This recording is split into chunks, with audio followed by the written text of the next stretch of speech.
Hey guys, and Samsung is now all set to announce the brand new Galaxy A8s, which is going to be the world's first official smartphone with this beautiful design. There is camera hole inside the display, and Samsung is planning to announce it on 10th of December, and that's tomorrow.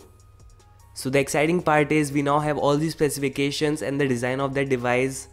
First thing first, it's coming with the gorgeous 6.39 inches of LCD panel with around 91.8% screen to body ratio. That's one of the highest in that segment. Of course, the main focus of this smartphone is display. You will get a camera cutout on the left top corner with a 24 megapixel sensor. That's amazing. And also there is a tiny front side speaker above the display glass. It's super small, you won't notice it. And Samsung has already started teasing this exact same design, so it's officially confirmed. Next up is the rear glass design. It looks beautiful, but that oval fingerprint sensor is quite unusual. That's my personal opinion, you can have yours also. You are getting a triple rear camera just like the Galaxy A7 2018. There is 24 plus 10 megapixel plus 5 megapixel with LED flash around the sensor itself. So not only display, Samsung also wants to provide the best camera in that segment.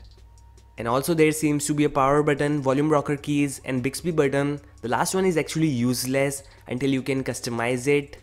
Yeah, the specifications are also interesting. A Snapdragon 710 processor, which is nice. There is going to be a 6/8 gigs of RAM and 128 gigs of internal storage, which I think can be expanded, but 128 gigs is fair enough. I don't think there is expansion needed. And that's definitely going to be a pricey smartphone, but Samsung being aggressive in their pricing from the last few months, so I'm expecting a decent price. By the way, they are implementing Android 8.1 Oreo, which is old as of now, but it will get Samsung One user interface later next year with Android Pie.